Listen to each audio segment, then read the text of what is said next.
had turned 26 2 weeks earlier, still walking around with the half-smirk of someone who thought her worst days were behind her. Devon's divorce papers had finally come through, and we decided to celebrate the way divorced people in Atlanta do when they don't want to go home. Shots, dance floors, bad decisions, and a 2 a.m. trip to Waffle House off GA 92. We were 3 deep in my old Civic, me, Devon, and Kelsey. My phone had died before we even got back on I-75, but it didn't matter. We knew where to go. That particular Waffle House had become part of the ritual over the years. Post-concert eats, after-party pancakes, mornings we didn't want to end. But that night, as soon as we pulled into the lot, something felt off. It wasn't the place itself. It looked the same.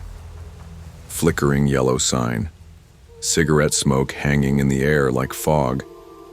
But the energy was wrong. Like the world had taken a breath and was holding it. We slid into a booth by the wall, the seat sticky with soda or syrup. I didn't look close enough to know. The air was thick and too quiet. The jukebox wasn't playing. 2 groups were already inside. One near the window, rowdy, laughing, mid-argument over a plate of hash browns. The other was smaller, 2 guys and a girl by the jukebox, silent, watching. No one smiled. Not the waitress, not the cook, not even Devon, who usually couldn't sit still without cracking a joke. Kelsey tried to lighten the mood. "We're gonna die in here," she whispered, grinning like she didn't believe it. Nobody laughed. The cook, older guy with deep lines in his forehead and hands that moved too fast, glanced at us and then over his shoulder at the window group. He came over with menus but didn't bother asking for our drink orders. "If anything starts," he said under his breath, "just hit the ground, don't wait." I stared at him. "What do you mean, starts?" He didn't answer, just turned and walked back to the grill like he hadn't said anything. Devon raised an eyebrow. "Y'all want to leave?" But we didn't. Not then. Not yet. I wish we had.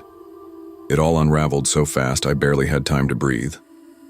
1 second, Devon was halfway through a story about his ex's new boyfriend being a walking haircut, and the next, a chair scraped across the tile. Loud. Final. The kind of sound that cuts through every other. Then someone screamed. A woman's voice, sharp, panicked. "Don't touch her." Another voice, male, angry and too close. Then a crash. Plates? A table? I couldn't see. I turned just as Devon stood up, hands raised. Hey, yo, chill out," he called. He always thought he could fix things, that people would listen to reason if you just spoke it calmly. That's when someone shoved him. He stumbled, his foot caught on the table leg, and he went down hard. The sound his head made against the metal edge of the table, dull, wet, final, still echoes in my memory. I froze, and then I saw it. Just a flash, silver under the buzzing fluorescent lights. A knife. Someone shouted. Another crash. A gunshot cracked the air like the world splitting open. Kelsey didn't even yell. She just grabbed my arm and yanked me under the table with her. The tiles were cold against my palms. Someone was sobbing. Someone else was yelling, "I can't feel my arm!" My side stung. At first I thought it was fear. Then I saw the blood blooming through my shirt. Just a graze, not deep. But it was real. Too real. I couldn't move. Couldn't think. Just stared at the chipped linoleum beneath the booth like it would explain what the hell just happened. Then it was over. Sirens in the distance, slow at first. The shooter dropped his gun and sat down, calm, like he'd just finished his eggs. The kid with the knife was gone, slipped out the side door while no one was watching. He couldn't have been older than 19, didn't say a word the whole time. Cops poured in 10 minutes too late. Devon was conscious but dazed, blood running down the side of his face. Kelsey helped me press napkins to my side, her hands shaking. Nobody really understood what happened, just noise and blood and silence afterward. Later they said it was self-defense. Witnesses couldn't agree on who started it. The guy with the gun had a permit, a history of getting threatened, but that didn't make the shooting any less terrifying. didn't make the scream stop in my head. We gave our statements. I don't even remember half of what I said. Everything blurred together in the aftermath. Flashing lights, paramedics, someone from the local station asking if they could talk to us. I just shook my head and clutched the side of my shirt. The wound was shallow. A graze, they said, but it bled like it had something to prove.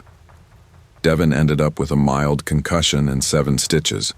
He joked about getting a free breakfast out of it, but even he couldn't keep the smile up for long. Kelsey stayed quiet. She had this look on her face, like something inside her had just snapped loose and wouldn't go back. We didn't talk much on the ride home. I remember staring out the window at the highway lights, thinking about how random it all was. How fast the night turned. A Waffle House, a booth, that dumb, sticky seat, and now trauma stitched into our lives like someone else's scar. Weeks passed. The news cycle moved on. I didn't. I stopped going out. I deleted social media. Loud noises made me flinch.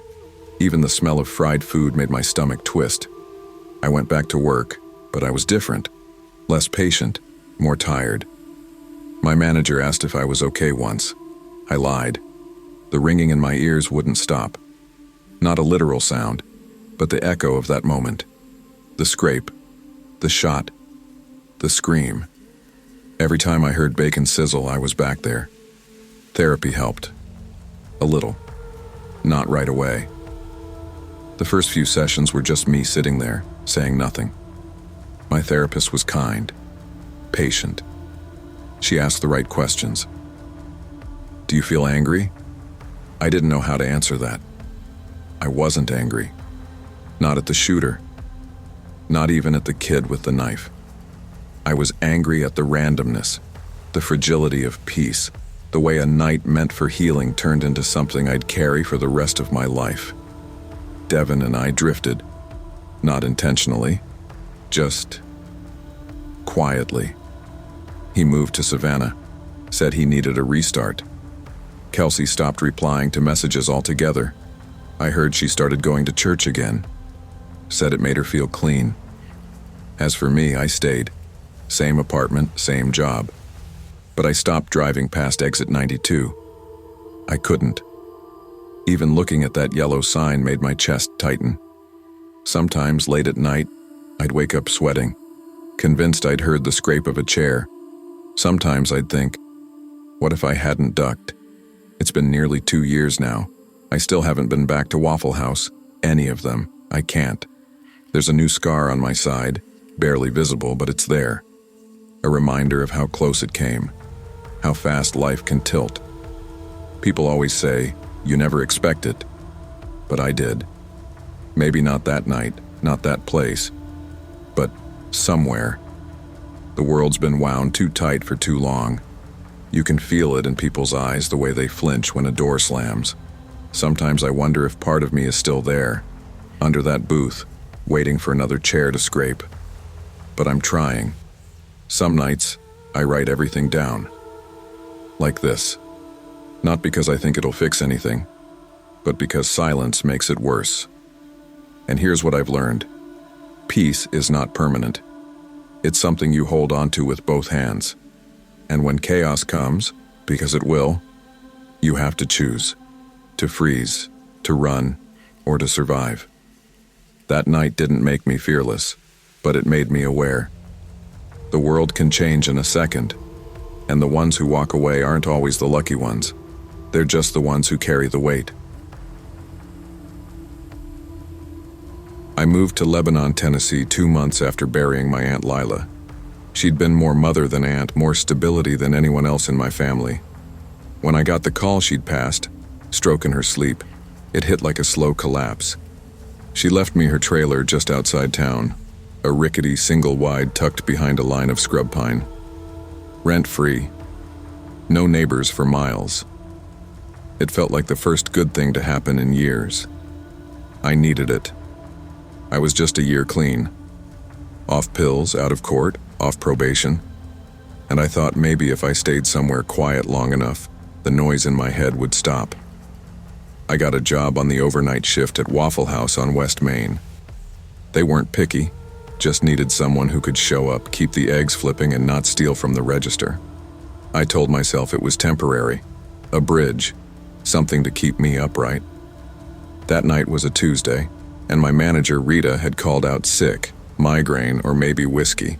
It was just me and Jalen, the new dishwasher. Kid couldn't have been more than 19, skinny, nervous, always wearing headphones even when they weren't plugged in. He didn't talk much, and that suited me fine. We'd had a slow night. A few regulars came through around 9. Truckers, some college kids getting pancakes after a show. By 11:30, the place was dead. I started wiping down the booths and prepping the early morning batch of biscuits. At 11:58, I checked the time. I stepped out back to smoke by the ice machine. It's wedged between the dumpster and the fence line, humming like an old refrigerator on its last leg. Nothing fancy, but that's when I saw him. He stood about 15 feet from the ice machine, right near the edge of the trees. Pale hoodie, too big for him, sleeves hanging low. He wasn't moving, just staring, like he'd been there for a while, waiting. I squinted through the smoke. "We're closed inside," I called. "Takeout only." He didn't answer, just tilted his head, real slow, like a dog trying to understand a language it didn't speak. But it wasn't confusion I saw. It was amusement. Then he glided off toward the tree line behind the building. Silent. I stood there for another minute, cigarette burning down to the filter, trying to tell myself he was just high. Some teenager, maybe, or a drunk who wandered off the interstate. But the quiet didn't sit right after that. 20 minutes later, Jalen came out of the walk-in freezer looking like he'd seen something he couldn't name. "Yo," he said, voice low. "Did you prop open the back door?" "No," I said, frowning. "You know we don't do that after 10. He just nodded, slow. It was open, not cracked, open.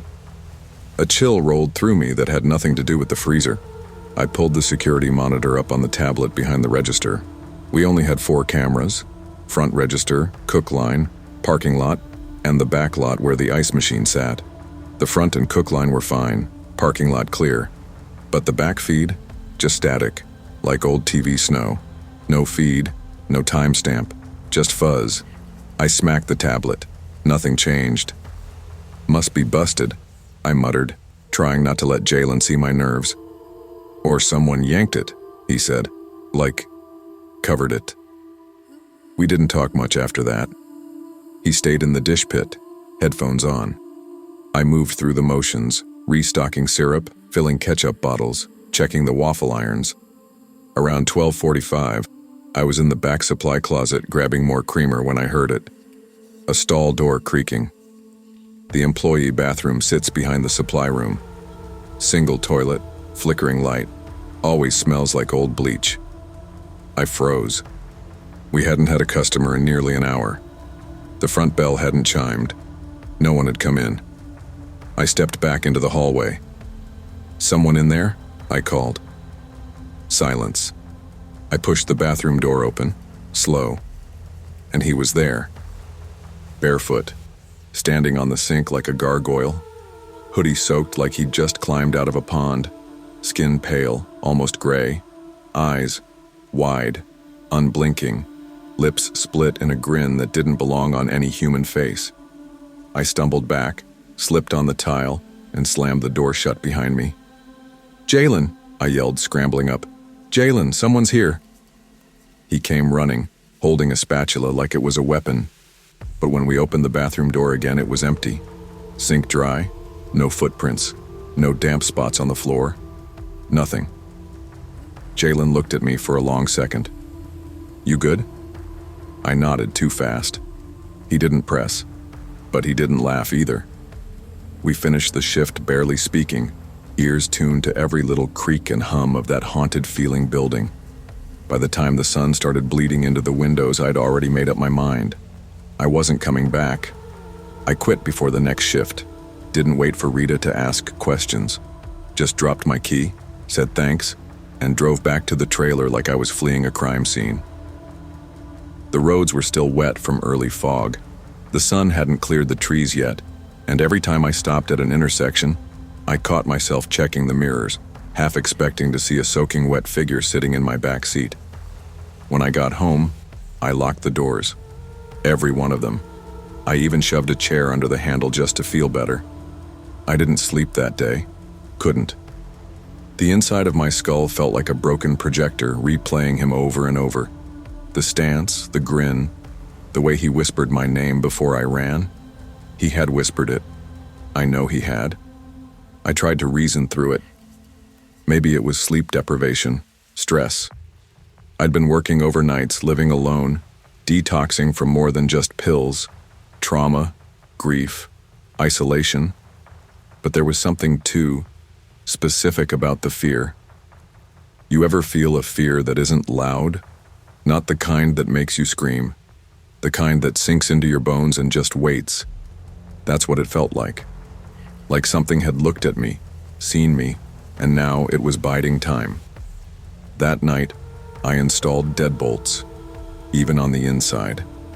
I dug out an old doorstop alarm from the back of my junk drawer, the one my aunt gave me after my first stint in rehab, and I slept with the lights on. Weeks passed. I got another job, stocking shelves at a 24-hour grocery over in Mount Juliet. Quieter, fluorescents always on, cameras in every corner, nothing ever out of place. But something stayed with me. At the end of each shift, when I passed the ice machine outside the break room, I checked its reflection. Not the machine itself, the reflection, just in case. And sometimes, just for a flicker, I swore I saw something move. A tilt of the head, a blur of wet fabric, a shadow that didn't match the angle of the light.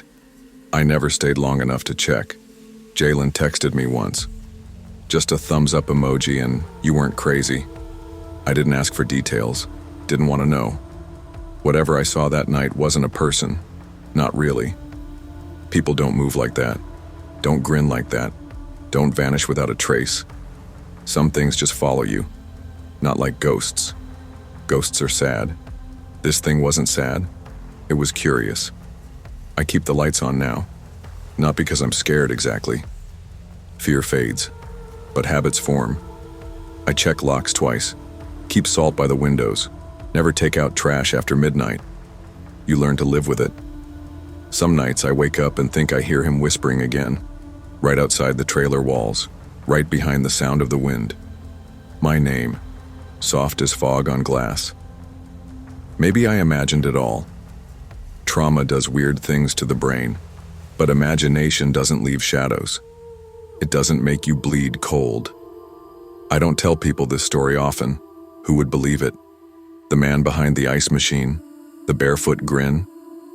They'd laugh, write it off, call it trauma or detox or dreams. But if you ever work a night shift, anywhere, and you step out back for a smoke and the air feels too still, don't ignore it. My name's Dana.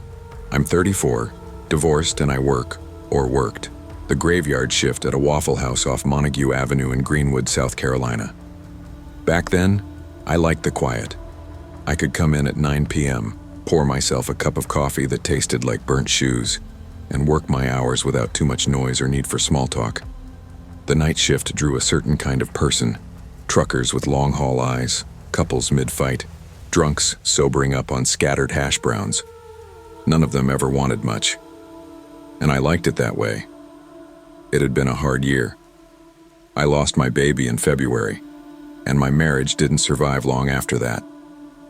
I didn't cry much. I just stopped talking to people. Grief is funny that way. It doesn't shout. It hums beneath your skin, real low, like a tune you can't quite place. So I worked nights. I drank coffee. I wiped down the same counter 600 times a shift just to keep my hands busy. That night, May 6th, it was slow, even for a Monday. One trucker was sitting at the corner booth, staring into his cup like it owed him money. I was behind the counter, organizing jelly packets by color because I couldn't stand still. Marcus, our cook, had just dropped a fresh basket of hash browns when the bell over the front door jingled. Kid walked in, Couldn't have been more than 19. Pale. Green hoodie, black jeans, beat-up sneakers. The kind of kid that looked like he hadn't eaten a solid meal in a few days. I gave him a nod, but he didn't look at me. Didn't even stop. Just walked straight to the bathroom and shut the door. Didn't think much of it at first. We get our share of folks coming in to use the facilities without ordering anything. Hell, half the time I'd pretend not to notice, but time kept moving. 20 minutes, then 30. I looked up at the clock, then back at the door. I walked over, knocked lightly. "Hey, you all right in there?" No response. I waited. Told myself maybe he fell asleep on the toilet. Wouldn't be the first time. But something about it didn't sit right. The silence felt heavy. I turned to Marcus. "Watch the floor a minute. I'm gonna check." That's when everything changed. That's when I saw something I still don't have the words for. The bathroom light flickered as I pushed the door open. There are 3 stalls in that Waffle House restroom, always have been. First 2 were empty. The third, stall 3, was locked. I stepped closer, knocked again. "Sir, you okay?" Still nothing. My stomach turned. Something in me said, "Don't open it. Just go call someone." But something else, a mix of worry and stubbornness, made me lean down and look under the stall door. That's when I saw him. Slumped sideways, one leg awkwardly bent under him, face turned toward the wall. His eye, his left eye, was wide open, not blinking, not moving. And in the socket was a spoon, a rusted metal spoon jammed in like it had been pushed in there by force. I stumbled back. "Marcus!" I yelled, my voice cracking. He came running, wiping his hands on his apron. I must have looked like I'd seen a ghost because he didn't ask a thing, just forced the door open with his shoulder. The kid was still breathing, barely, shallow, weak. His lips were pale and dry. There was a strange smell. Metallic, sharp, like blood, but colder somehow. Marcus leaned in, checking for a pulse. I grabbed my phone with hands that wouldn't stop shaking. Called 911, dropped the phone, picked it up again. The dispatcher tried to calm me down, but my voice was all over the place. Within minutes, the ambulance lights cut through the windows. Paramedics rushed in, asked us to step back. One of them, tall white guy with a ginger beard, touched the kid's neck and went pale. "Vitals are all over the place," he muttered. "What the hell is this?" Then the kid moved, just like that, like waking up from a long nap. He mumbled something I didn't catch, something soft and slurred, like he was trying to remember the words to a dream. And that spoon? Gone. I swear to God, it was gone. 1 second it was there, and the next it had vanished like it had never been in his eye at all. The medic sedated him and wheeled him out. No ID, no wallet. Nothing in his pockets but lint and a receipt from a gas station 2 counties over. The cops showed up about an hour later. One detective, skinny guy, too clean-cut to be pulling graveyard duty, asked me, "Did anyone else go into that bathroom with him?" I said no, but I didn't feel sure. Not because I saw someone, but because I felt something. Like we hadn't been alone in there. Like someone, or something, had been watching through the cracks in that stall the whole time. The detective came back the next day, asked more questions, same answers. No one saw the kid come with anyone, no one else entered the bathroom. But still, the details didn't make sense. For one, the stall was locked from the inside, but the kid had collapsed sideways, nowhere near the latch. He didn't move when we opened the door. There was no way he could have reached the lock from where he landed. Maybe someone was in there with him, the detective said, scratching his head. Hiding in the ceiling, the trash can, something. Or maybe he did it to himself and passed out. Meth, maybe. Bath salts. I nodded, but I didn't agree. Didn't say anything either. What was I supposed to tell him? That a spoon disappeared into thin air? That I felt something breathing on my neck the moment I stepped into stall 3? They showed me camera footage. Nothing useful. The camera facing the hallway caught the kid walking in, hoodie up, head low. No one behind him. No one came out before the ambulance arrived. Where'd the spoon come from? I asked. The detective looked at me. What do you mean? That kind of spoon? We haven't used them in years. They were replaced after the remodel. This one was old, rusted, looked like something from the 70s. He blinked. We didn't find any spoon. I stared at him, mouth dry. It was in his eye. You saw the report. Marcus saw it too. He flipped through his notebook. EMTs didn't log it. No photos. No physical evidence of it at the scene. Nothing in the ambulance either. Marcus didn't want to talk about it after that. Said maybe the stress got to me. Maybe I imagined it. But we both knew better. That Friday I gave my notice. Couldn't sleep, couldn't eat. Every time I closed my eyes, I saw that kid's eye staring at me. Not in pain, just empty. Like something else had moved in. I started dreaming about it. The stall, the spoon. But the dream was never the same twice. Sometimes I'd be in the bathroom, looking at my own reflection in the mirror, and I'd blink, and suddenly I was the one in the stall, lying sideways, unable to scream. Other times I'd hear whispering from behind the door. A voice like a child's but with too many teeth. It would say the same thing every time. He never left. He just went deeper. I stopped going out. Friends stopped calling. I was spiraling and I knew it.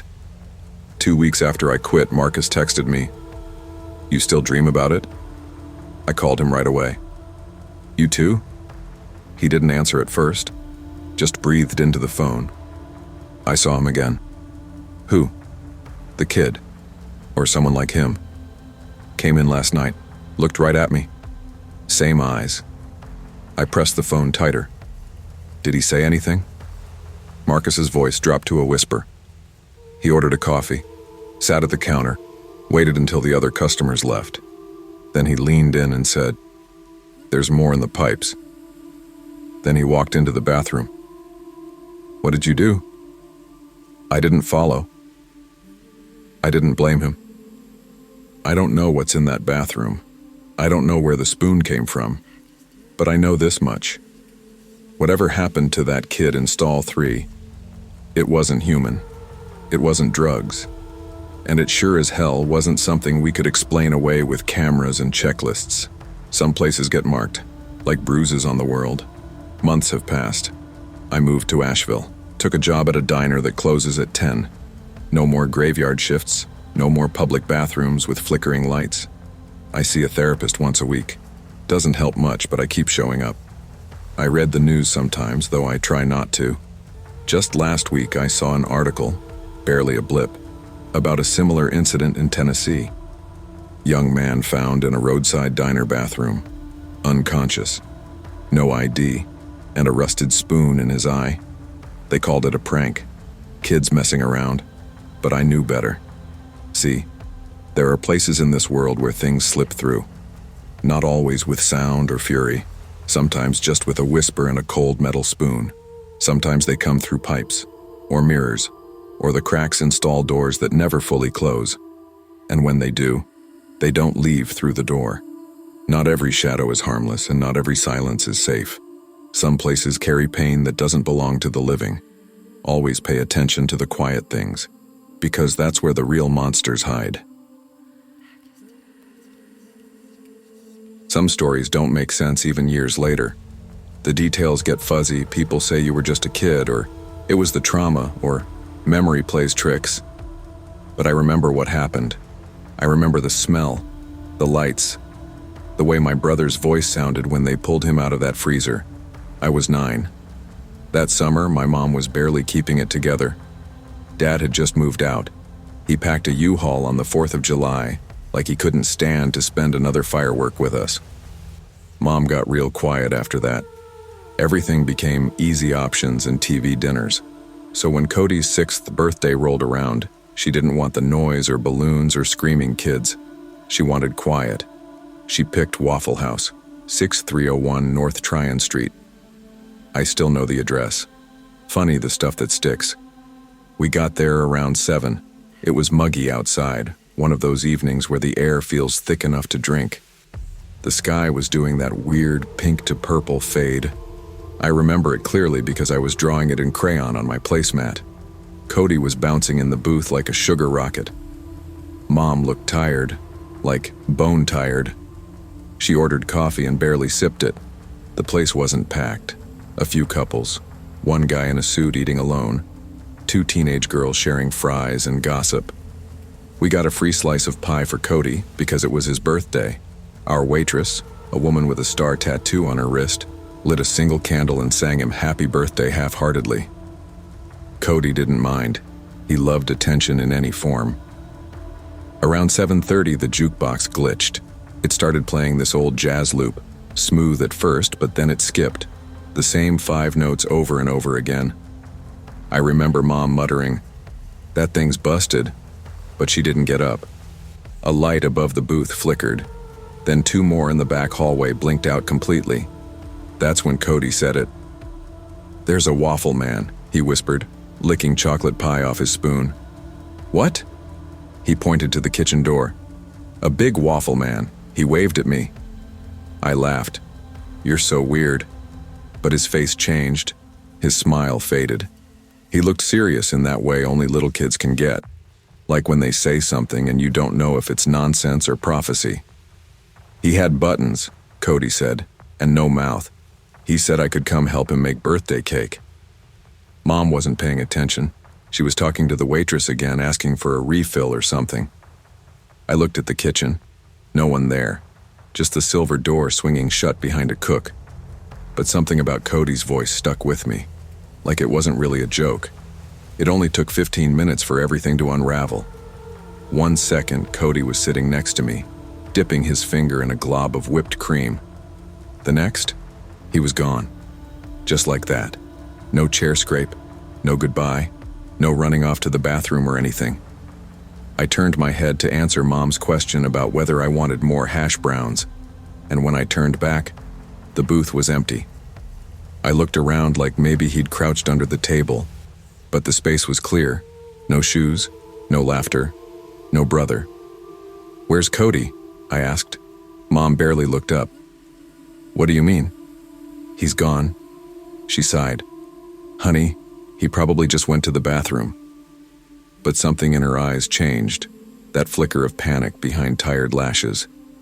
She stood up quickly and called his name, loud enough for the whole diner to hear. "Cody, come back here now." No answer. I ran toward the bathrooms, but something made me stop just before the hallway. From the corner of my eye, I saw movement, a large shape disappearing behind a swinging door marked dry storage. I didn't think. I just followed. The door creaked. It was cold inside. Not air-conditioned cold. Wrong cold.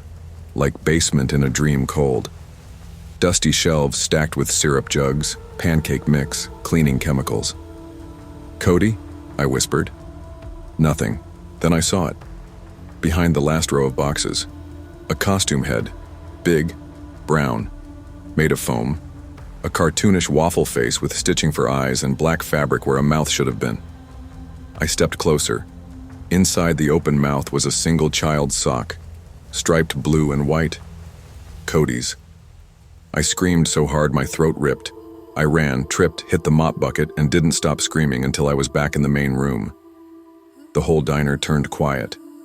A few customers stood. The manager rushed over. Mom nearly tackled me.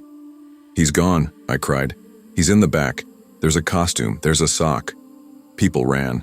Someone called 911. The cook swore no one had gone back there. The waitress said she never saw a costume, let alone a man in one. But I knew what I saw. The cops arrived fast. Sirens, flashlights, radios crackling. They searched the whole restaurant. Every door, every hallway, every box in storage. They found Cody 2 hours later, locked inside the walk-in freezer. The officer who carried him out was white as a sheet. Cody was shivering, lips blue, eyes glassy. When they asked him what happened, he kept whispering the same thing. He told me to wait. He said the cake was almost ready. Mom lost it, screaming at the staff, crying, holding Cody so tight I thought he'd break in half. They asked us again and again if we saw anyone, an employee maybe, or a prankster in a costume. But no one could explain how Cody ended up inside the freezer with the door latched from the outside. The storage room had no secret exit, no crawl space. The costume head I saw? Gone. The sock? Gone. All the cameras had glitched out between 7:30 and 7:50, showing only static and that weird jazz loop from the jukebox. Somehow no one believed us. Not really. They said Cody probably wandered back there, got curious, locked himself in, accidentally. They ignored the part where he said someone told him to wait. They said he was a kid. Kids make things up. But I know my brother. And I saw the way he stared at the birthday candles at home that year, flinching like they'd bite him. The lawsuit didn't go far. Mom tried, but the franchise's lawyers were quick and cold, said Cody was unsupervised, that the camera system was under maintenance, that the costume I described could have been part of a seasonal promotion. Mom didn't have the money to keep fighting. She stopped talking about it, put Cody in therapy, sold our house a year later. But me, I never forgot. I got older, moved out, got my own life. But the story haunted me. I'd see Waffle mascots on cereal boxes and flinch. I'd hear that same 5-note jazz riff on TV and change the channel fast. Cody doesn't talk about it much either. He's in college now. Good kid. But on his worst nights, he still sleepwalks. Once, I found him standing in the kitchen at 2 a.m. whispering. He said to wait. He said to smile for the photo. I asked him once if he remembered the sock. He nodded, very slowly. He put it there, he said, so you'd know he was real. That still chills me. Last week I drove past that Waffle House. It's still there, still open, different staff, new sign, same bones. I pulled into the lot, didn't get out, just sat there staring at the front doors, wondering how much of that night was still trapped in the walls, wondering if the walk-in freezer still clicks shut the same way, wondering if somewhere behind those dry storage shelves, a mascot head still waits. Sometimes I think about other kids, other birthdays. If it ever happened again. If the birthday Waffle ever found another one to wait for cake. I don't know what that thing was. A person? A spirit? Some twisted mascot brought to life by attention and belief? But I know it's real. I know it touched my life. And I know it almost took my brother. You can laugh. Say it's just a story. Say I was just a scared kid in a weird restaurant on a humid Carolina night. But if you ever go to Waffle House and the jukebox starts skipping, and your kid says he sees a man with no mouth, leave your food and go. Children don't always lie, and some stories, especially the strange ones, aren't made up. Always listen, even when it sounds impossible, because sometimes the monsters wear foam heads and promise cake. When the fire hit, it didn't start loud. It started in the back corner of the apartment in that stupid secondhand toaster Jordan had bought at a yard sale for $2. The kind with a fake chrome finish and a switch that stuck on occasion. I remember hearing the pop, like a fuse giving up, then smelling the wire burn. By the time I made it from the couch to the kitchen, the curtains were already curling black, and Jordan was yelling from the shower. We lost everything in 12 minutes. That was November 7th, 10 days before the night I still think about, whether I want to or not. Jordan's cousin Reese took us in. His trailer sat on a patch of dead grass out in Baytown, Texas, about half a mile off the service road. We had one mattress between the three of us, no working AC, and a busted TV that only got weather alerts and some low-budget televangelist channel. But the door locked. That counted for something. I needed a job fast. Not for pride, not even for rent, we weren't paying any, but because every time I sat still, I'd start sweating, like I could still feel the heat in my lungs. So when I saw the "Now Hiring Night Shift" sign at the Waffle House off exit 245, I walked straight in and asked for the manager. The guy didn't even ask about experience. "You know how to shut up when it's slow?" he said, barely looking up from a clipboard. "Yeah." "Can you lift 30 pounds without crying?" "Sure." He handed me a shirt 2 sizes too big and said, "You start tonight." And just like that, I became the 11 p.m. to sunrise guy. I spent the first couple nights wiping syrup rings off laminate tables and pretending to be invisible while teens dumped ketchup on their waffles and truckers tried to nap with one eye open. It wasn't glamorous, but it gave my hands something to do, which helped keep the fire away. Jordan said I was quieter now, that I didn't laugh the way I used to. I told her I was just tired. She didn't believe me, but she didn't press. Then came November 17th, a Friday. The night I realized some people don't survive losing everything. Not really.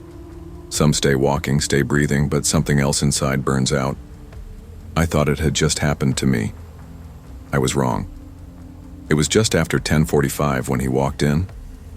The chime above the door was broken, so I didn't even notice him at first. But then I caught a reflection in the toaster near the counter, something that didn't belong.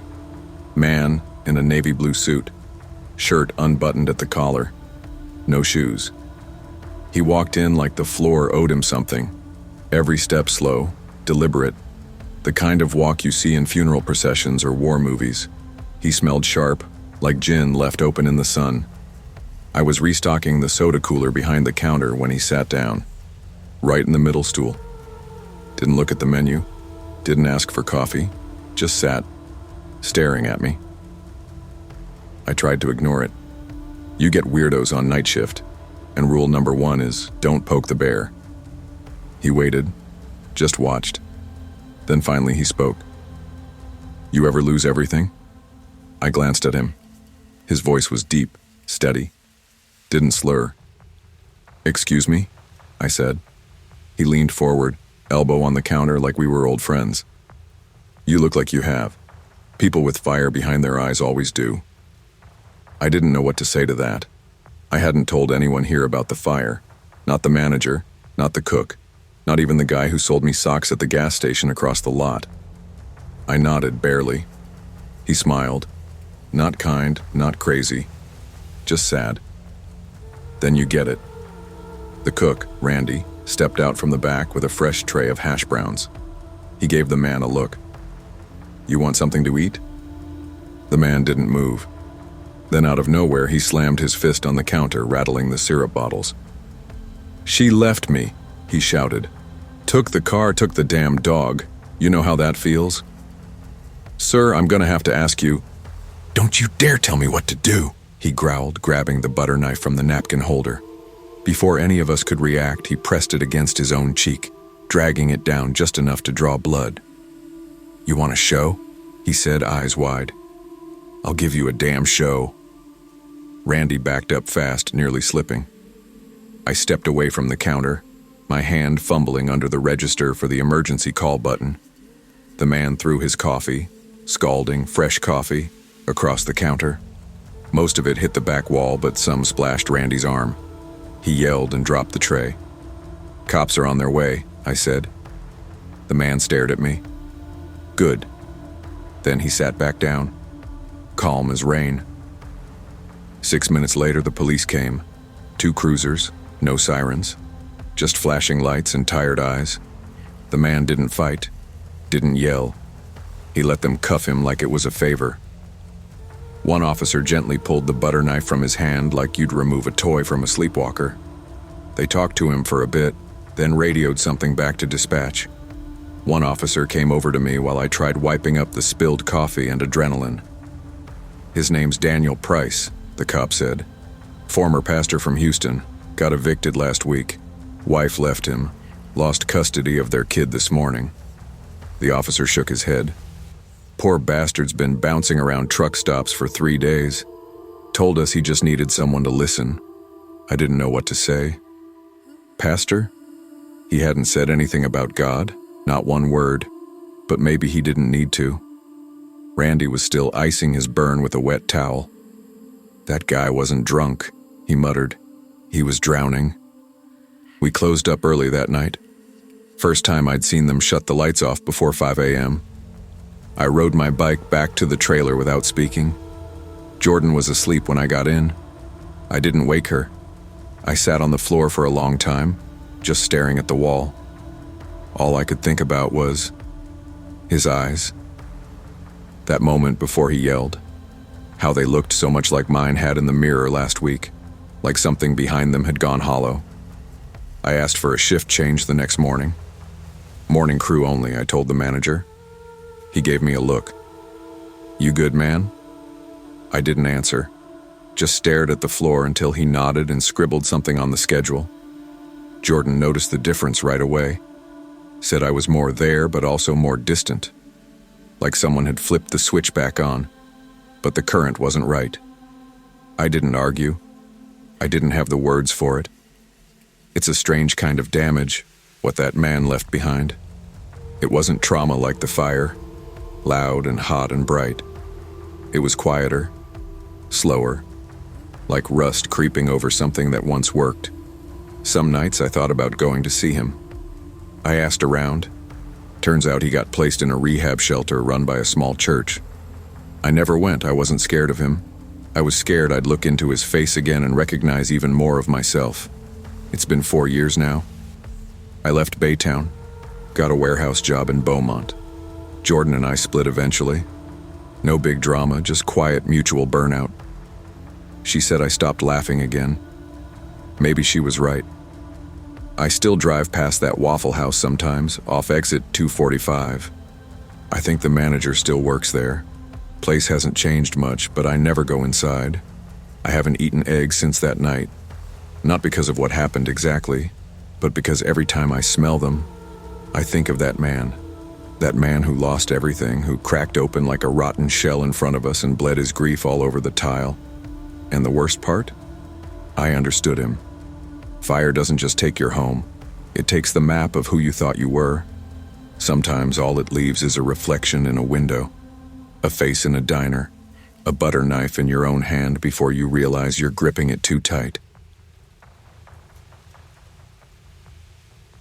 I wasn't supposed to be there. James and I had a silent rule. No late-night food runs without the other, especially not to Waffle House. He'd worked nights security for years and knew how breaches in routines attract odd attention. But he was out of town on business and I hadn't eaten all day. I told myself this would be quick. A cup of coffee, a plate of hash browns, back home before midnight, everything normal. It was just past 11:30 when I pulled into the lot of the Waffle House on the outskirts of Macon. The place seemed half empty. 2 SUVs and a faded sedan under flickering yellow lights. Inside felt colder than usual. Fluorescent bulbs buzzed overhead in erratic pulses. The booths around the perimeter were full of shadows more than patrons. I chose a seat at the far end of the counter, furthest from the door. The waitress, maybe in her early 40s with tired eyes and drawn shoulders, moved slowly. She didn't say much, just nodded. I ordered hash browns done scattered, smothered, covered, and 2 eggs, over easy. I tried to focus on my phone, texting a friend to let them know I was okay. But every time I raised my head, I caught movement from the corner booth. 3 men sat there, all wearing black hoodies. Something about their posture felt synchronized. They weren't talking, just stared. Their heads tilted at the same angle, elbows propped on the table, hands clasped. Even their breath synced to the buzzing lights. I tensed. I looked away, and every time I looked back, they were staring at me. An empty coffee pot perched behind the counter. Steam swirled in its spout like ghosts. I texted James, "Just grabbing something quick, I'll be home late." No reply. His flight must have left already. I tried to concentrate on my food, but the weight of those 3 men was a physical force pressing down on my shoulders. I arranged my napkins, shuffled my feet, counted my breaths. I paid before my food was handed over. I didn't trust myself to eat in the building. As I stood, I heard one of them mutter, low enough I almost didn't catch it. "She doesn't wait long." I froze for 1 heartbeat. Then I hurried out. The door was heavier than I remembered, like the building exhaled as I stepped into the night. Darkness rushed over me like water. The lot looked empty except for an orange glow from a single street lamp. And there, near the dumpsters, stood a man in a long coat. Pale face, slick, dark hair, stature too tall, almost oddly thin, He wasn't there 5 seconds earlier, and once I saw him, I couldn't unsee him. I slipped toward my car, trying not to stare. My chest thundered. Good instincts, freeze or bolt, said just get in and go. One of the corner booth men followed me outside. I heard his footsteps through the night stillness. I kept my head down, pretending not to notice. He stopped just inside the front entrance and whispered, no louder than a breath, "Too soon." My heart bottomed out. The whispers felt too synchronized. They knew me, knew I was alone, knew I left early. I got in the car, locked doors, then looked back. All three men stood exactly in line under the sign, arms at their sides, completely still. No blinking, no shifting, just silhouettes in the flickering sign light. I backed out slowly, checked rear view. There they were, still standing. I kept driving, leaving the building behind, but I didn't breathe until my home stretch, 3 exits down highway. I didn't tell James. It felt foolish without video or second witness. I lied and said I felt sick, skipped dinner, just wasn't hungry. He texted me concerned emojis. I sent a heart back and didn't mention any of it. But that night I had the dream. Yo, I'm back in that booth. The lights buzz slower in dreams, deeper. The 3 men sit opposite me, hoodies up, faces blurred. The waitress brings coffee but never serves it. And I sit frozen. Then someone stands behind me. My breath catches. They lean in. I feel their cold hair brush the back of my neck. Whisper, "She came back." Then the hoodies lean in too. I can smell coffee and fear and gutter water. I wake up choking. Next morning I feel hollowed out, too tired for normal life. I spend the day avoiding mirrors, checking locks. Every time I close my eyes, I taste that diner. I tried to retrace my steps. Google finds no reports, no missing persons, no footage, no news. The Waffle House is just a location, nothing more. I tried calling the store. Manager said, "Lady, we close at 1. Night crew gone by 2. I said no more. Days passed. I started going to therapy more often. I thought rationally, maybe it was just stress.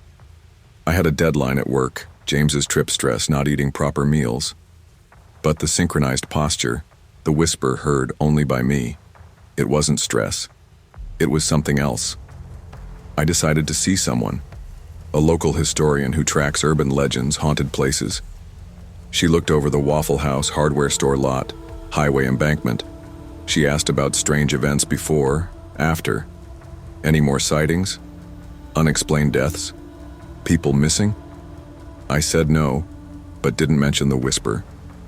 She told me this. Somewhere along Macon's highway corridor decades ago, there was a house fire. A family of 4 died. 1 daughter escaped. But locals say she returned, not to visit, but to wait for someone. They said she would stand by the diner late, looking for a companion. Legend said those who saw her faced illusions, others standing, staring, whispering lines they knew were about them. And if they were alone, the whisper would come, telling them they came back too. Googling that, I found a tiny burial record for Iris Harrow, died 1974, intentional self-immolation. No notice, hardly anything. A photograph, grainy black and white girl about 9, standing in front of a burnt trailer. The dress looked familiar. I couldn't sleep again. Each night I relived the booth, the flashlight hum, the whisper. I stopped going out late, stopped answering texts after dark. It's been 2 months now. James came home. I told him I overreacted, ate right, took melatonin. He hugged me and said, "Whatever helps you sleep." But I'm not sleeping. I drive past that Waffle House sometimes. Lights on, seats empty, night brewed under fluorescent clouds. I tell myself not to look, but I always do. And every time I see 3 figures under the sign, always still. Sometimes I bring my phone, take a quick picture, grainy, fuzzy. I see nothing, but I feel something. I feel the whisper waiting. I don't go inside anymore. I wouldn't go if James were with me. I tell him I'm not hungry. He nods and offers to bring me pancakes in the morning. I still have the dream. Tonight I'll lie in bed and wait for it. The booth, the huddled men, the girl's voice behind me. She'll lean in, she'll whisper, "She came back." Some places hold memories that aren't ours, echoes of pain, grief, broken promises. And if you return at night alone, those echoes will notice. Don't go back to places that feel watched.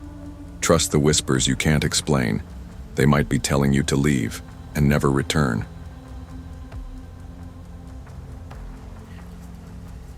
I didn't want to go.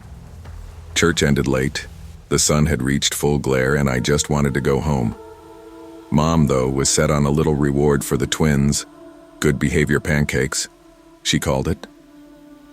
So there we were, pulling into the Waffle House just past noon, my 13-year-old self flicking eyes over my flip phone. I was too old for syrupy bribes, too bored for Sunday small talk. The diner was slammed, plates clattered, soda poured, people finished morning shifts. The bacon scent clung heavy in the air. Syrup pools reflected the ceiling lights and my sisters shrieked about their pancakes.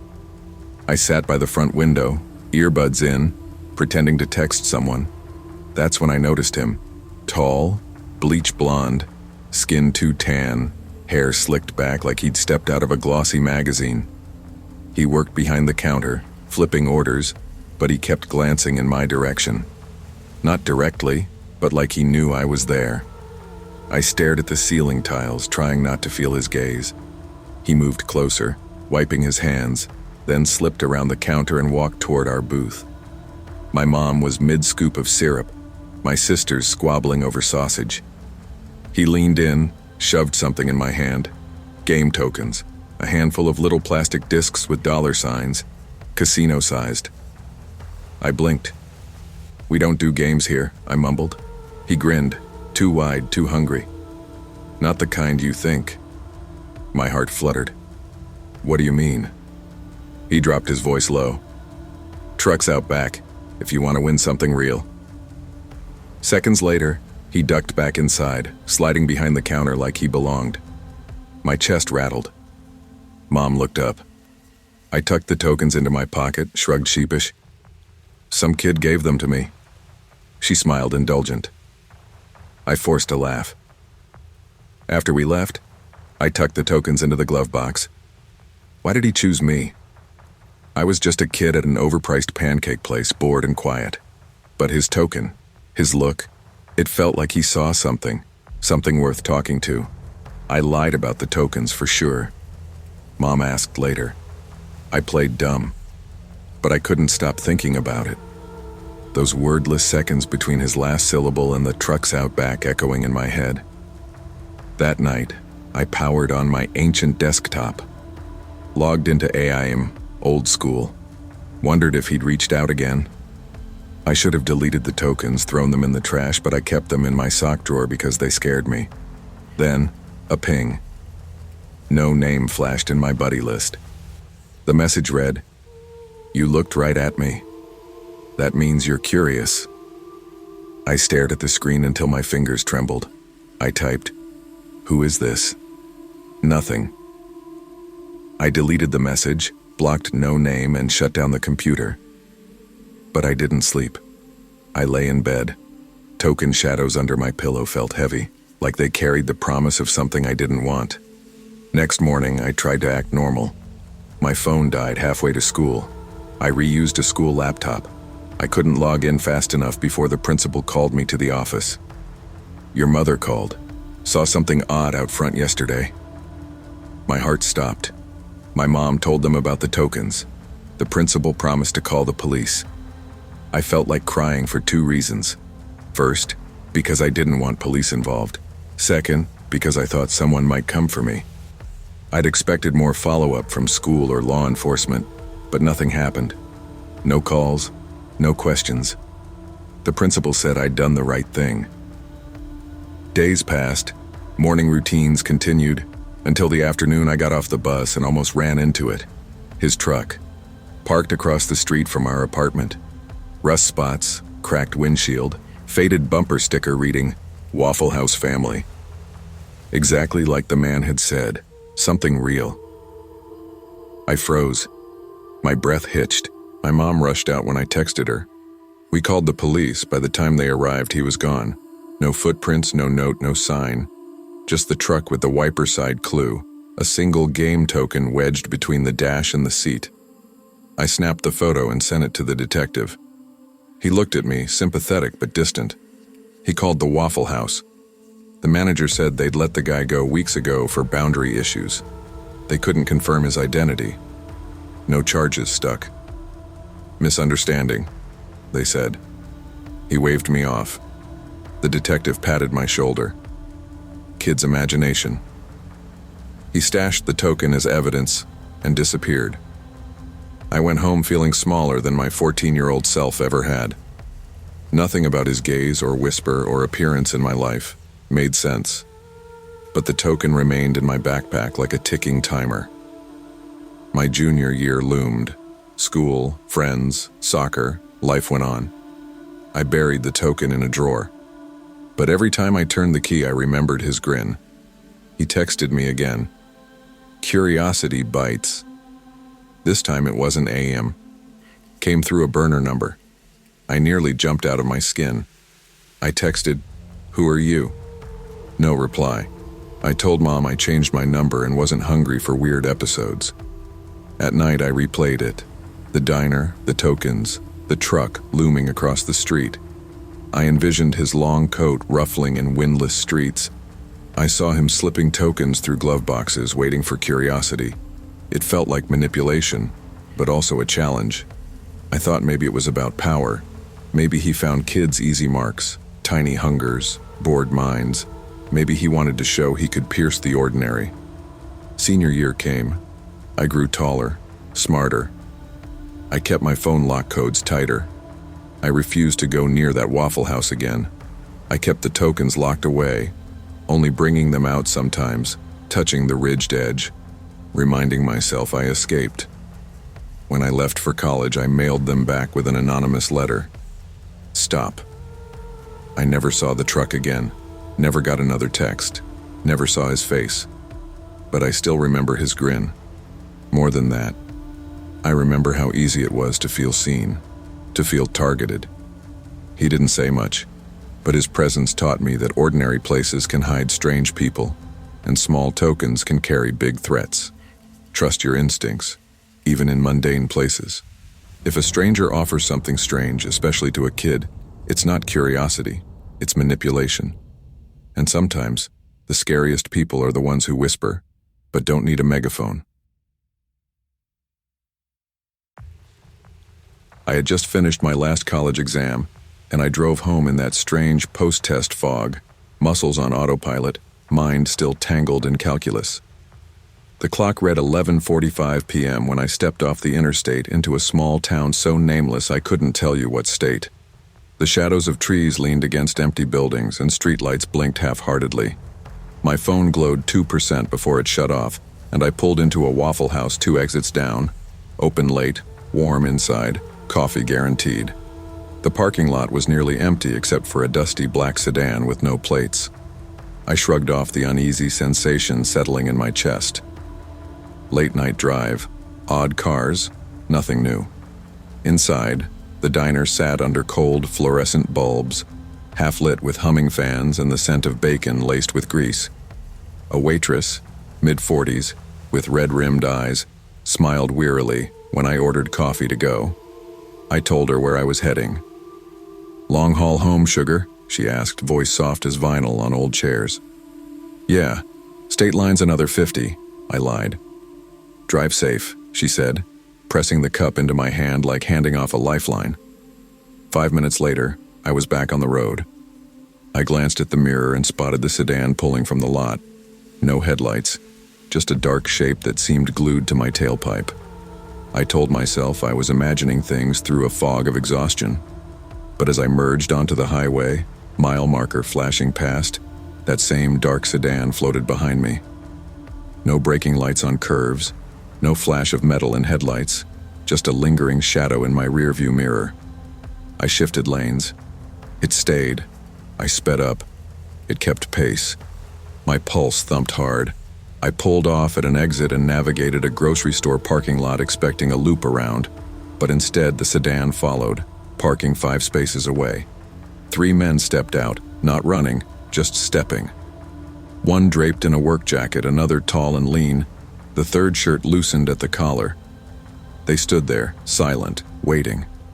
My brain screamed, "Don't do this," but sleep-deprived adrenaline let fear twist logic. I slipped in behind the wheel and peeled out in second gear, tires squealing. I almost jumped my heart through my ribs when blue and red lights flashed ahead. I slowed, signal on. A sheriff's cruiser sat behind the on-ramp. I turned and flashed hazard lights. The cruiser followed while I drifted onto the ramp. I pulled up beside the driver's window. The man wore a weathered uniform and friendly eyes. I breathed into the silence for a moment before blurting out, "That black sedan, it's been following me for miles." He nodded, exhaled slowly. "Get in. I'll take you down the road a piece." I climbed in, trembling. He pulled some paperwork from his door pocket. No badge, no name tag. Just the rolled papers and that confident quiet. Behind us, the headlights of the sedan lingered at the lot entrance for an agonizing second, and then they vanished. We drove for 10 silent miles. I studied his profile. Jaw set firm, eyes even. He didn't ask questions, didn't flick the radio on. The road stretched out under yellow reflectors and tall pines, and I realized I'd never felt safer. He pulled over near a rest area shelter. He stepped out slowly, walked to my window, tapped the glass. I lowered it. "You're safe now," he said. "No badge, no car number, just a uniform. But next time, don't stop in towns where no one knows your name." He smiled, gentle, practiced, and returned to his cruiser. I watched his taillights fade in a long red blink. I sat frozen. Eventually, I started the car and headed home, eyes hard on the spool of road. At dawn, I searched online, police blotters, department names, even the rest area map. Nothing. No record of a deputy, no plate number, no jurisdiction that matched. Just miles of highway and a man who saved me. I reached home after sunrise. My bedroom greeted me with the bright sting of early morning light. I collapsed into bed, not able to sleep, but not able to wake again either. My roommate, Jess, knocked gently and asked if everything was okay. I said yeah, but she still worried. Class began Monday and reflected in daylight. I felt less terrified and more thankful. Still, there was a lingering tension, like someone else's glove in my pocket. During breakfast at the cafeteria, I nervously told an older friend about the night. She leaned in, eyes curious. "Did you get a badge number?" "No." "A name?" "No." "Why did he say, 'towns where no one knows your name'?" I shrugged. She frowned but left it at that. I tried to shake it off as a hallucination on the edge of exhaustion, but every time I closed my eyes I saw the dark sedan. Behind me. Doors ajar. Men steps away in black jackets. Monday night I sat in class too alert to focus. Every time I reached for my phone I felt a pang of panic. What if they followed me to campus? I avoided late-night study sessions, took campus security shuttle rides even across daylight hours, kept curtains drawn at home. Tuesday afternoon, I walked past a campus mailbox and spotted a sheriff's cruiser parked with no one at it. My heart pounded, but then I realized the department there was over 40 miles away. Someone just doing their job. I exhaled. Wednesday morning, I found a small folded card slipped under my door. Plain white. Corners crisp. No handwriting. Just a single word typed in blue. Safe. My blood froze. I rifled through my pockets. No fingerprints, no crease marks. But there it was. Safe. And a line of ink that read like a vow. I didn't sleep Wednesday night. I scoured online. Papers where local sheriffs were listed. None fit. No badge numbers, no details matched. Just a generic profile, no trace of a real man. Friday afternoon, I stood by the window in the library, braces in my fists, staring toward campus roads. My phone dinged. A message. You drove past woods last night. Did you feel eyes on you? I dropped the phone. No name, no signature. My palms went cold. Why was this turning into a game? Who was playing? I left the library and tried to laugh it off. I bought coffee at the student union. I bought dinner at a diner near the freeway but ordered takeout and left before closing time. I watched for shadows in dark windows. Saturday morning, Jess asked if we could go brunch with her cousins. I went, and for the first time in days, felt close to normal. The three of us talked under sunlight. Birds chirped outside. Everything felt safe. I pushed the incident into my mind's back drawer. That night I drove home late again, this time consciously avoiding highway stops. Coasted down side roads, kept the headlights moving in my mirror. Sleep caught me halfway home. When I woke, I was on the edge of suburbia. No sedan, no lights. I breathed easier. Sunday brought a text, only 2 words. Still watching. The message arrived at 3:17 a.m. My phone flashed the next morning, unknown number. Jess saw me shaking. I showed her. She grabbed my hand. "This isn't normal," she said. "We go to campus security." We drove to campus security office together. Officer Green, a real badge, real smile, listened carefully. He typed notes. He took screenshots of messages. He asked about plate numbers, descriptions of cars, men. I rattled off everything. Dusty black sedan, no plates, no headlights, the vanishing sheriff. He frowned, paused. "Have you felt safe tonight?" he asked. "No," I said. "Every shadow, every red light. I think someone's waiting." He told me, "Keep a record. We'll review cameras on campus. These roads sometimes cross jurisdictions." He promised he'd help. For the first time, I felt supported, not lonely or hunted. I walked out with a sense of resolve. The next night, I drove with Jess in the passenger seat. She scrolled campus manuals, maps of patrol routes, and shone a dash light behind my seat. We joked, but the joke was tight-edged. We parked near the student center. No sedan, no cars idling. Later, as we walked to my door, we noticed footprints in the dewy grass leading from the road. They trailed up the sidewalk, stopped at my door, and disappeared. No record of shuffling leaves, just footprints. They started outside the reach of campus surveillance and led here. Jess called Green, and he came over within minutes, flashlight scanning. He lifted a foot, paused. The print matched the sole of a sheriff's cruiser tire. The next day, Green pulled logs. That cruiser hadn't passed by. There was no unit matching the description in the county records. That cemented it. There was no real sheriff. Someone played both sides, echoing comfort on the highway and threat at my doorstep. I stopped driving alone at night. How could I? I moved to a different apartment, on campus, with roommates and cameras. I deleted my old number, turned off unknown messages. But the thought of shadowy men in the black sedan still makes me jump. The sheriff's voice still curls in my memory. Towns where no one knows your name. In open roads and late-night stops, anonymity becomes vulnerability. Strangers can offer salvation, or the illusion of it. Always verify what calms your fears and never assume safety in the darkness. Being helped isn't always kindness. Sometimes it's surveillance. And because who knows who's watching, always keep the light on yourself.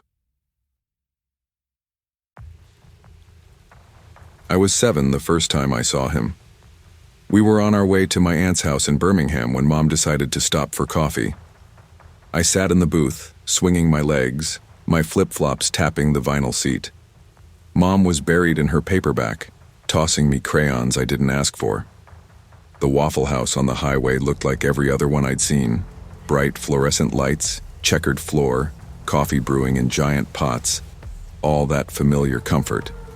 But that day, comfort had a crooked smile. A few minutes after we sat down, the mascot appeared. I'd never heard of a Waffle House mascot, but there he was, a man in a giant waffle costume, cartoon eyes painted on cardboard, a lopsided grin wide enough to swallow a breakfast platter. He waved at me, then shuffled over with a wobble. When he reached our booth, he leaned down low, whispering, "Want to see the secret kitchen?" My heart thudded. Mom kept reading. She didn't notice. My sisters were talking about which syrup tasted best. I just stared at the mask's mouth. It wasn't real. More like plastic stretched too tight. My voice stuck in my throat. I nodded.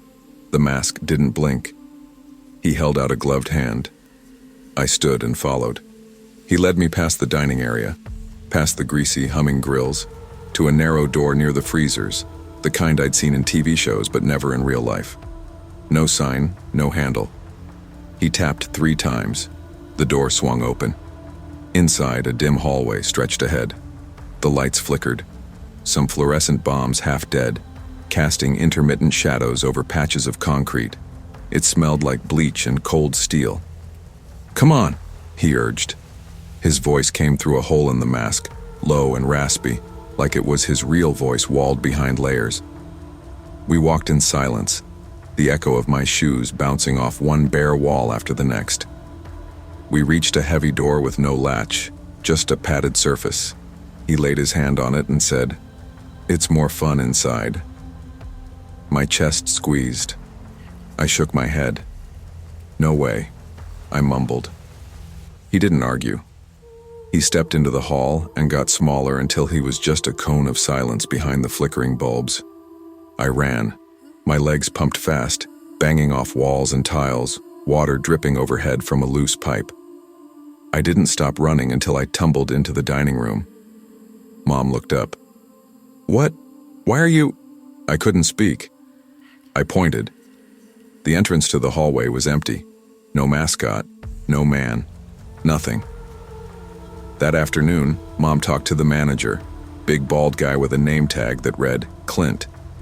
He squinted when I told him what happened, like he saw a ghost. He walked to the hallway, flicked the lights on and off, knocked on the door and said, "Anybody there?" Nothing. He muttered something apologetic and offered me a chocolate chip waffle.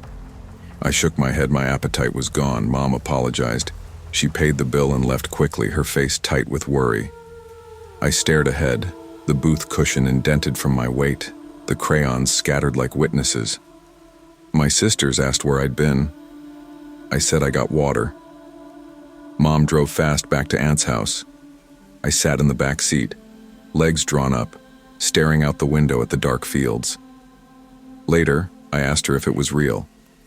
She said it couldn't be. She saw no one in costume. I told her I saw his eyes, unblinking, dark behind mesh. My voice trembled. Mom reached back and rubbed my shoulder but didn't look at me. When I got home, I asked Waffle House corporate online. They said no such thing. No mascot, no secret kitchen, no unmarked hallway. That set my teeth on edge. If he wasn't real, who was I thinking of? That night I lay in bed replaying the hallway in my mind.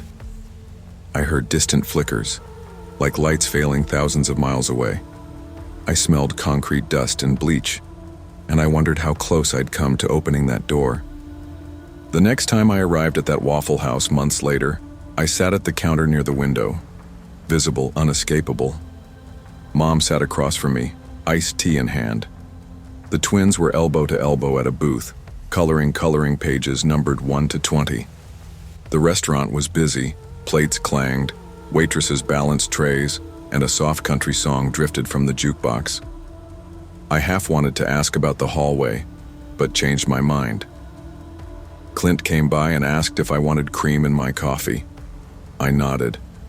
Whenever I looked up, I expected nothing, but I felt watched. Partway through lunch, a coat rack near the entrance rattled.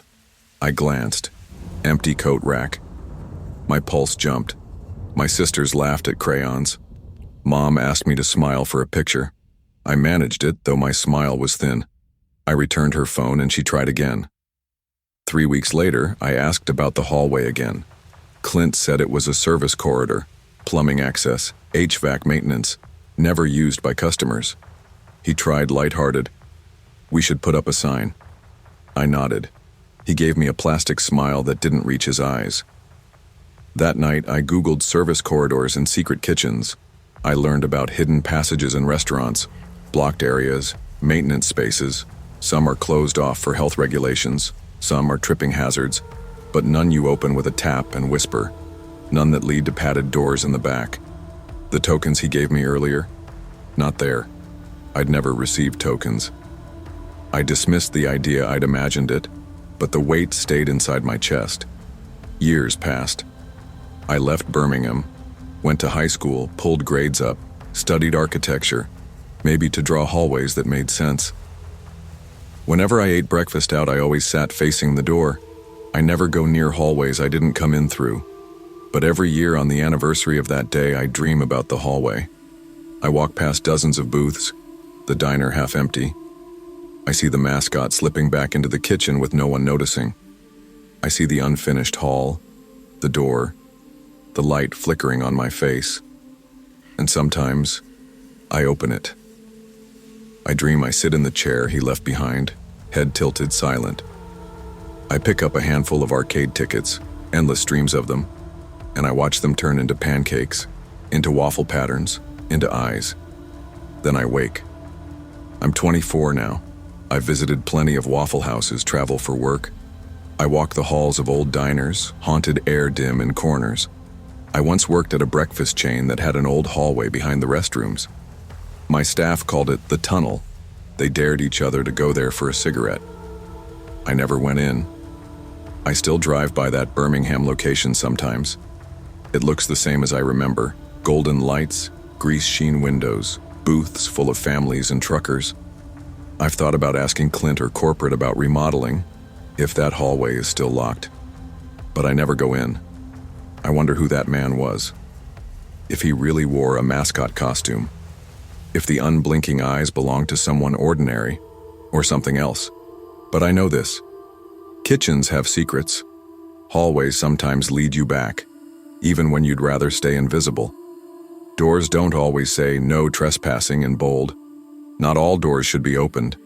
Even in familiar places, there are hidden paths that aren't meant for curiosity. And sometimes the scariest question isn't, what's behind the door, but what if it's something looking back at you?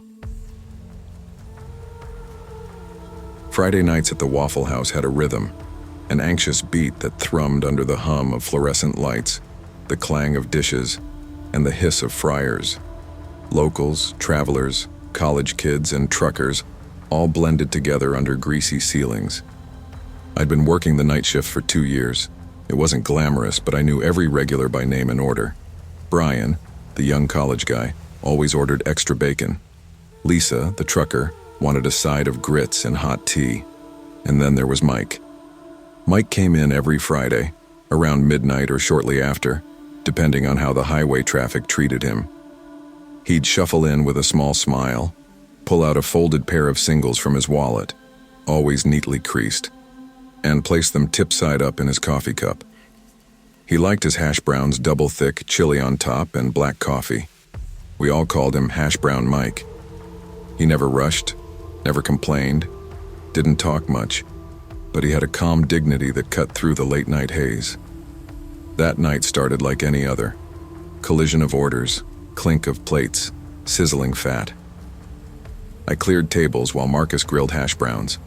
30 minutes before closing, the door bounced open with too much force. In staggered a man, shirt wrinkled, eyes wild, smelling of beer and whatever else had lingered in the bottom of a bottle. He bumped a stool and nearly fell, muttering about respect under his breath. When he waved to me for coffee, I handed him a cup but kept my distance. He slurped it noisily, then pointed a finger at Mike, who'd just walked in. Mike didn't notice until the drunk across the bar yelled, "You think you're better than me?" and staggered over. He waved the man off, calm as ever. "You've had enough, son. Go home." That seemed to set him off. He whipped a steak knife from his pocket, shouting. The world burst into slow motion. Marcus dropped spatulas. Customers backed away. I yelled, "No!" as the man lunged toward Mike. There was a sick thud. Mike's body folded in half, meal spilling off the counter. I jumped over the partition and pressed towels against his bleeding side while the cook called 911. He was shaking, whispering about his granddaughter's recital next week. I kept saying, "Stay with me, Mike. You're gonna be fine." The drunk froze as sirens cut through the night. He didn't run, just stood. Let them cuff him. That night, like flames dying down, the restaurant emptied. Cops swarmed, EMTs rushed Mike out. I followed behind, soaked in guilt and adrenaline. I swallowed the lump in my throat until dawn, when the doctors called. Mike was alive. Mike's surgery took all of Saturday. I stayed at the hospital lobby until the sun dragged itself past morning. I flashed my ID, and they escorted me back. His chest was wrapped in white bandages, drains in place, monitor beeping with his heartbeat. I squeezed his hand. How do you tell someone they almost died barring a hero? He looked at me and managed a weak smile. Thanks for saving me, kid. I shrugged but couldn't stop trembling. He closed his eyes and whispered, I'll tip you double next time. In the days that followed, the diner hummed on as if nothing had happened. But everything changed. Marcus couldn't stop staring at the counter edges where Mike collapsed. Customers asked if I was okay. I told them yes, but I hid the folded singles in my pocket. Mine, or maybe his. The ones he always folded so carefully. Thursday night, I called over Marcus. We scrubbed the counter until the stain bleached out. I refused to clean Mike's seat until after he returned. When Friday came again, and it always does, the Waffle House felt emptier without him. Then the door opened, hesitantly at first. Toward 1:15 a.m., he shuffled in, leaning on a cane. He looked tired, walked slower, talked softer. He returned to his regular seat and ordered the same thing. When I brought his tray, he slid me a single, not folded. A real 20, a crisp bill. Life's too short to count change, he said softly. Just promise me you'll keep doing what you did. I nodded and his eyes glistened. Something strong and human passed in that moment. After that night, nothing reverted to normal. I'd been rattled before, but now I noticed everyone quietly. The college kids who stumbled in, the truckers with tired voices. I took on shift prep early, wiped down covers, checked rear exits, kept my emergency procedures fresh. But I also made time to chat with the regulars, to listen to their stories. Each had a corner of life that mattered. Marcus started calling me night manager when he needed to step out. I'd grown from plate clearer to safety watcher, the one who knew protocols, who didn't panic. I learned more about Mike. He taught 4th grade for 30 years before retiring. He'd lost his wife 2 years ago and spent his Fridays at the diner as much for company as coffee. He played piano at church recitals but grew too frail to travel far. His granddaughter's recital was a big deal. Her name was Emily. He talked about her as if she was the sun in his sky. One Friday I asked him how he felt. He touched the wound scar gently. Lucky, he said, and tired. I nodded, understanding everything you can't see in a person's eyes. Then came a night a few weeks later when the diner nearly flipped again. A minor kitchen fire, grease flare-up, panic. I hit the extinguisher, guided customers out, calmed Marcus. In that moment, I realized resilience wasn't just about reacting. It was about knowing your place in the middle, being the one people looked to. I didn't hesitate. By early winter, my nights at Waffle House felt less like work and more like purpose. I wasn't flipping hash browns. I was holding a spotlight where people found kindness and compassion in the smallest gestures. Mike helped. On Tuesdays, he'd drop off extra gloves or chocolate bars for night crew, leaving them in the store's back hallway with a note, "You matter." One week, his granddaughter's recital rolled around. Emily played the piano beautifully. He texted me from the Waffle House lounge, his words shaky with excitement. She hit the high G, wish you were here. The diner applauded with me over the phone, but that night also came with revelations. I realized I hadn't tipped carefully in weeks, not because I forgot, but because I didn't need to. There were harder lessons too. I saw another drunk guy pushing a cart slurring. I remembered that blade's glance at Mike's skin. The memory tasted like bitter coffee. I stepped forward, calmly, and asked him to leave. He obeyed. I changed his coffee to water and offered him pie. Whatever keeps people alive, I thought. Spring arrived, and with it, change. I'd been promoted to assistant manager. I wore a new name tag, Jordan, on a clean shirt, every shift on time. Mike's surgeries may have slowed him, but he still showed up Fridays. We had a routine now. He'd wait for me to finish counting the drawer, then hand his tip. Always 20, sometimes a folded one too, just like old times. One night, he handed me a small card. On the front, a simple sketch of a diner booth. Inside, his neat handwriting. Thank you for believing when I didn't. For chances, for presents, for kindness. I choked up, because that's a lot to carry inside a staple gun and a coffee cup. The drunk man got sentenced. He faced charges in anger in court and eventually got help. He apologized in court, behind glass, to Mike and to me. Something about the apology was more powerful than the blade. An admission of failure and trust in his better self. Those 5 minutes changed me. They cracked open something in the night, and I stepped through it. Sometimes heroism hides in the ordinary. In late-night diners under buzzing lights, the world feels small. One coffee, one order, one life at a time. Pay attention to the people who show up each week, who leave their folded dollars or $20 bills. You don't know which one might teach you life's lessons or whom you might save. And when you do, count the meaning, not the change. I missed the bus again. It was nearly midnight and the next one wouldn't come for another hour. My phone blinked 2% as it clung to life in my pocket, and the sidewalks had emptied like someone flicked off the lights. I'd walked a half-mile in cold air, staring at street lamps. So I spotted the Waffle House 2 blocks away, still open, still warm, and decided I'd wait there. Inside, it was quiet in a way most diners aren't at night. A waitress in worn jeans swept near the jukebox, eyes half closed. A couple whispered in a booth, heads nearly touching. I ordered toast and water, said thanks, and sat by a window facing the road. Just across the street lay Ravenswood Cemetery, not much more than a couple of rows of flat stones fenced off by iron bars. Local lore insisted weird things happened there, ghostly lights, doors rattling on sleepless nights. I believed none of it. Most were just stories to spook kids. Then I noticed something odd. A white van parked right in front of the gates, engine off, lights dimmed. No one in sight. I stared. That place didn't get traffic at midnight. A minute later, a high scream cut through the hush. Faint, distant, almost melodic in its pitch. Probably one of the local teens spooking themselves, I thought. But I couldn't shake it. I stood, dropped coins, and slid toward the door. I didn't know why I went outside. Curiosity, fear, boredom. It all tangled together. Stepping onto the sidewalk, I cupped my hands against the chill. There was a man kneeling by the second row of graves, digging, with his bare hands. Soil flew up in dark clumps under his fingers. His back hunched low, he didn't seem to struggle, almost as if he was desperate.